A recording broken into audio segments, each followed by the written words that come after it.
ask any student and they will tell you that exam time is the most stressful, sleep-deprived, and grueling part of being in college, and with all the work that many students put in, they still fail to get the grades they want.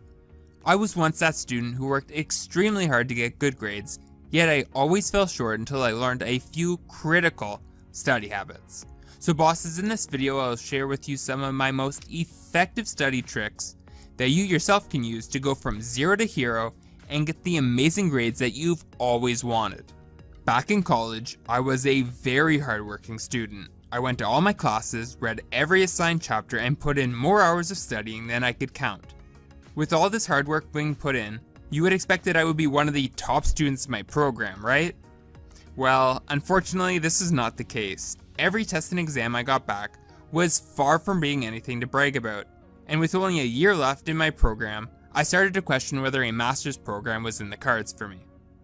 You see, I always wanted to be the first person in my family to get a master's degree, but with these subpar marks, my dream was slowly slipping away.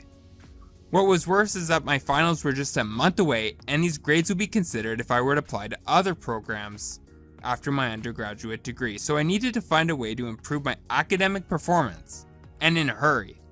A month before final exams, I had just been introduced to podcasts, which I would listen to on my way to and from class. One day, I was searching new episodes and came across one that immediately caught my attention.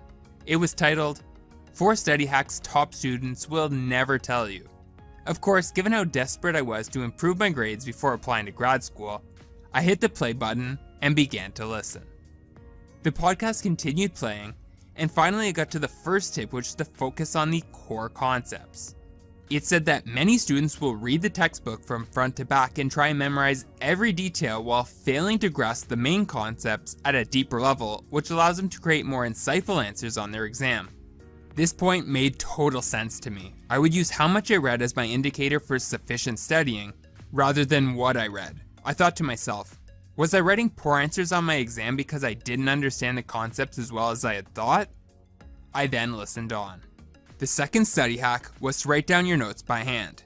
I laughed to myself thinking this tip was rather antiquated given that typing is so much faster, but then I heard an interesting fact.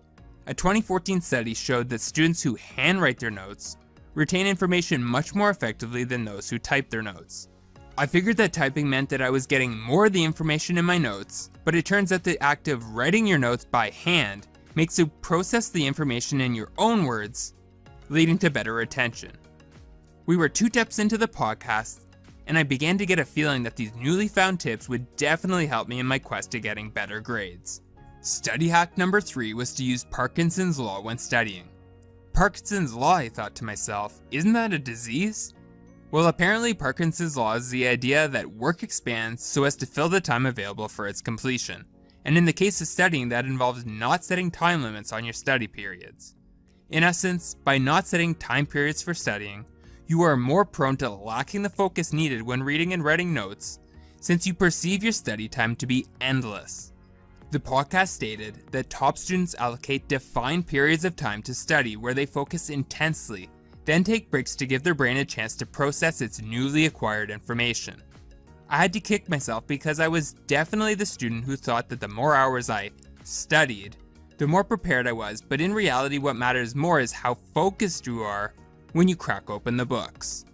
As my commute to school was coming to an end, I was then presented with the 4th and final study hack, which quite honestly changed the course of my academic career.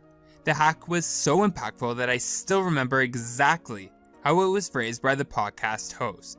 He said, the 4th study hack is to adopt study habits from the top level students. I spent most of my college career comparing myself to the highest achieving students, rather than asking them for tips and advice. After class that day, I began talking with some of the best students in my class, and their tips were instantly impactful in building my own study habits. They mentioned how they would use flashcards to learn key definitions, how they would teach others the content to better learn it themselves, and even how they would ensure they got enough rest the night before big exams in order to assure their success.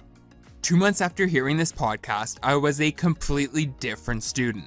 I began to study the pertinent topics of all my courses, cut out all distractions when studying, limited my study periods, and continuously searched for better study methods And to my delight, I got on the dean's list for the first time in my college career. And as they say, the rest is history.